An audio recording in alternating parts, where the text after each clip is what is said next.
nang madisgrasya mga pasahero ng isang bus sa China matapos bumagsak ang isang aqueduct o yung po bang konkretong daanan ng tubig na parang tulay. Sa CCTV video ng bus, makikita isang truck na dumaan sa ilalim ng aqueduct at tinamaan ang isang bahagi nito kaya bumagsak.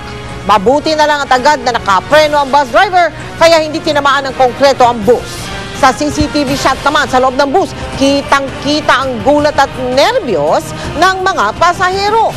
Hindi nila napigilang mapasigaw. Labis naman ang pasasalamat ng lahat dahil sila'y ligtas. Hindi raw gaanong napansin ni Senador Panfilo Lacson nang dumating sa airport sa Cebu mula sa Hong Kong. Naka-sungglasses at naka-bonnet daw kasi ang senador na ayon sa mga taga-immigration ay hindi dumaan sa VIP treatment sa Cebu. Mula nga sa Cebu, bumiyahe si Lacson sa Maynila sakay ng isang private jet. Nakatutok si Emil Sumangil. Ito ang larawang ipinadala ng hindi nagpakilalang contributor sa mga pahayagang Manila Bulletin at Balita. Makikita rito si Senador Panfilo Lacson na kumakain. Ayon umano sa contributor, kuha yan sa noodle bar ng Cathay Pacific sa Czech Lapcock International Airport sa Hong Kong bago umano ang kanyang flight papuntang Cebu noong Sabado. Batay naman sa Centralized Query Support System ng Bureau of Immigration, lumapag sa Cebu Mactan International Airport si Senador Panfilo Morena Lacson ganap na alas 11:45 ng tanghali noong Marso 26 sakay ng Cathay Pacific flight number CX921 mula Hong Kong. Sa mga nakatala sa nilagdaang immigration arrival card ni Lacson, Marriott Hotel ang ginamit na address ng senador sa Hong Kong. Nakapwesto sa seat 11A sa tabi ng bintana ng eroplano si Lacson ayon sa passenger manifest. Sa kopya naman ng incident report ng Bureau of Immigration sa Mactan Cebu International Airport, si Lacson daw nang dumating sa paliparan ay nakasuot ng sungglasses, checkered polo at nakabonet. Kaya marahil ayon sa Bureau of Immigration ay hindi naging kapansin-pansin sa publiko si Lacson. Fall in line to the counter. No VIP treatment. The way he acted, he didn't want to be noticed. No bodyguard, she We said. respected his privacy. Dumaan sa likod ng airport ng senador kung saan naghihintay ang kanyang sundo. Ayon sa PNP, si Danny Almeda ng Immigration Alien Registration Division Chief ang sumalubong kay Lacson. Sinubok ng GMA News na makapareham si Almeda pero ayon sa staff nito, wala raw doon ang opisyal. Maring itinanggi ng Bureau of Immigration na may umescort kay Lacson nang ito'y dumating sa bansa. He was processed like any other Filipino passenger. He queued. Nobody facilitated his arrival formalities and he was treated like any other passenger. Ilang oras paglapag ni Lacson sa Cebu, dumiretso na rin siya sa Maynila sakay ng isang private jet. Emil Sumangil, nakatutok, 24 oras. Hindi man nakasama sa laro ng Team Askal sa Myanmar, nagkaroon naman ng tsansa si Phil Young husband na makarampa kasama ng kababata niyang kapatid na babae. Excited na raw siya naggumaling ang kanyang injury para makapag-ensayo kasama ang teammates. Nakatutok si Lia Manyala.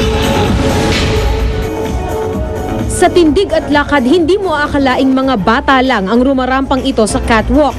Siyempre, nagtilian ang mga magulang nilang todo suporta. Pero ang pinakabumida sa lahat, ang 9-year-old na si Kerry na rumampa kasama ang kanyang kuya na si Phil Young husband. Inirampa nila ang t-shirt ng Young Husband Football Academy. It's my first time to do modeling with my sister and super excited siya, super medyo nahihiya siya. So it was nice that I could experience her first time modeling with her. Ang masamahan ng kaisa-isang kapatid na babae ang maituturing na blessing in disguise nang hindi niya paglalaro sa Myanmar dahil na rin sa kanyang leg injury.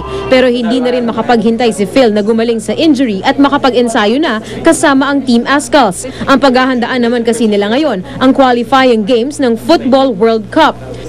This will be the first time in a long time that the Philippine team has entered the competition. And I mean, it's the biggest competition in the world, sports competition in the world, and hopefully we can do the Philippines proud and do as well as we can.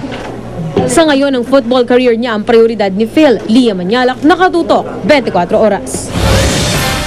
Dahil daw sa mamahaling Porsche na binili ni Pangulong Noynoy Aquino, bumaba ang satisfaction rating ni Pangulong Aquino. Katunayan, batay sa survey ng social weather stations at Business World na lumabas ngayong buwan, ang positive 51 points na kanyang net satisfaction rating, mas mababa ng 13 punto mula noong Nobyembre.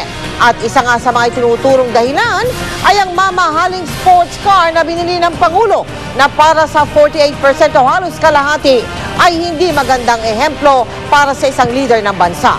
Yan ay kahit pa raw segunda mano ang kotse at mula sa mismong bulsa ng Pangulo. Ayon naman sa Malacanang, natural lang na bumaba ang satisfaction rating ng isang leader kapag natapos na ang eleksyon. Marami pa rin naman daw ang sumusuporta sa Pangulo. Nauna na rin nakiusap ang Pangulo sa publiko na ibalato na lang sa kanya ang kanyang hilig sa mga sasakyan. Susunod, mga palayaw na Pinoy, nakaagaw ng pansin.